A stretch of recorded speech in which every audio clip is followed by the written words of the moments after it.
What does a good tortilla chip actually feel like? Not just the crunch, but the weight of it.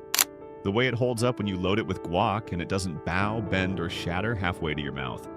That feeling is rare. And most of the chips on grocery store shelves today can't pull it off. We ranked 10 brands, 5 that crumble on contact, and 5 that snap clean and hold their shape under pressure. The difference comes down to one thing: how much real corn is actually in there. Here's what we found. Before we move on, please take a moment to subscribe to the channel and like the video. Number 1, Doritos. Pick one up and feel how light it is. Almost hollow, that's not by accident. The base is corn masa, sure, but it gets ground so fine that most of the real corn fiber is gone before the chip even hits the bag. What's left is basically a thin shell built to carry flavoring powder. That's the whole design. And here's the kicker. That shell cannot hold up to anything thick. Push a Dorito into guacamole and it either folds in half or shatters into orange dust. It was never built for that. It was built to be eaten dry, straight from the bag. Doritos are a flavor delivery system. Without that coating, there's almost nothing there. Number 2, Tostitos. It's the chip at every party, every Super Bowl spread, every gas station checkout. You've bought it 100 times without thinking twice. That's exactly the problem. The salt hit is strong and the chip is wide enough to scoop. But behind that salt, there's almost no real corn flavor. The sodium is doing all the work, and when you load it with guac, the salt gets muted and there's nothing left underneath. It just tastes flat. And here's the kicker. The chip bends before it snaps. No blistering, no air pockets, just a smooth, thin surface that folds right into the dip and takes the whole chip with it. Number 3, Takis. These aren't even trying to be a tortilla chip. They're rolled, they're coated in chili lime powder, and they're built to be eaten one at a time straight from the bag. That rolled shape is the first problem. Press one into a thick dip and the roll wants to uncurl. There's no flat surface to push against, so the force goes straight into a crack down the middle. And here's the kicker. The corn underneath that spice coating is paper thin. There's a real question about whether traditional corn processing is happening at all.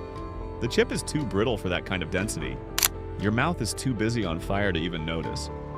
Number 4, on the border. This chip looks right. It has blistering, some real corn flavor. Decent salt balance. On paper, it should work. But here's the kicker.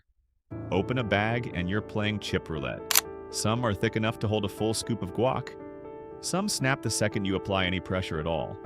That variance tells you the corn isn't being pressed consistently, and that's a real problem. A chip that shows up in taste test after taste test shouldn't fall apart this often. The good chips in the bag are genuinely good, but you can't trust a chip that only works half the time. Number 5, Late July.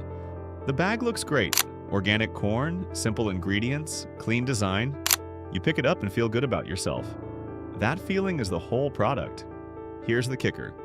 Organic corn doesn't make a stronger chip. What makes a chip strong is how the corn gets processed. Rush that step, grind the masa too fine, and it doesn't matter how clean the farm was. You still get a chip that flexes under pressure instead of snapping clean. And you're paying more for that. More money for a chip that folds the second it hits guacamole. Clean ingredients are great, but they're not a substitute for actually processing the corn right. Now onto the 5 that hold up. Number 1, Siete. No corn. Made with cassava and coconut flour. By every expectation, this chip should be the first to fall apart. But it doesn't. It snaps clean. There's real density in that base. The cassava creates a slightly chewy structure that holds up under pressure better than half the corn chips on this list. Push it into thick guac and it doesn't bow. Here's the truth. Structure comes from how an ingredient gets processed, not which ingredient it is. Siete keeps the formula simple. Balanced salt, right fat content, no heavy coating covering up a weak base. If you're avoiding corn and tired of chips that crumble, this one actually works. Number 2, Xochitl. This chip is thin, thinner than most, and thin usually means fragile. So why is it in the top 5? Because thin and weak are not the same thing. Xochitl uses stone ground corn and traditional nixtamalization, so the corn fiber stays intact. The chip is light, but it's not hollow. There's real density in there. And those small air pockets you see on the surface, they spread the load when you press into a dip. Same idea as corrugated cardboard. The strength isn't in the thickness, it's in the structure. The corn flavor hits first, before the salt, before anything else. That's exactly how it should work. Number 3, Mi Niña. Pick one up. Feel the weight of it. This chip is dense in a way most chips just aren't. That density comes from real nixtamalization, where the corn soaks in an alkaline solution that breaks down the hull and locks in the structural proteins. Most chips skip that step or rush it. Mi Niña doesn't. Load one up with a full, heavy scoop of guasc. Not a polite little dab, a real scoop. It holds. No bowing, no edge cracks, no chunk floating in the bowl.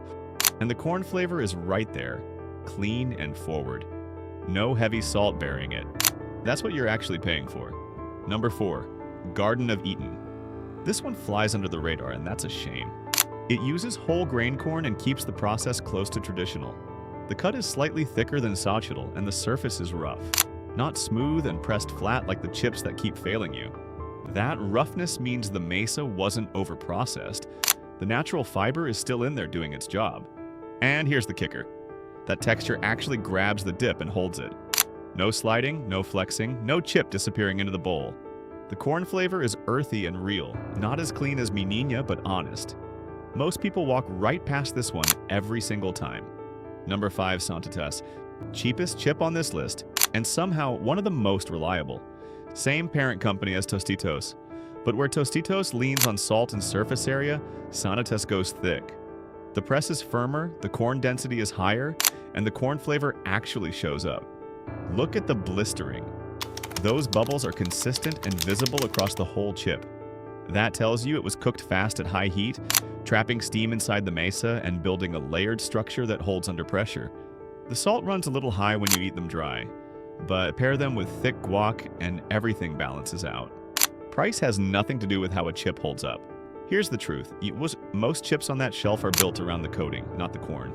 The flavor does the work. The corn is just there to hold the powder. The 5 that hold up, Siete, Xochitl, Mi Niña, Garden of Eden, and Santitas, all have one thing in common. The base ingredient is actually doing something. The structure comes from the inside. So next time you're at the store, flip the bag over. Corn, water, lime, salt. That's what you want to see first. If you hit a wall of powders and oils before you see corn, put it back.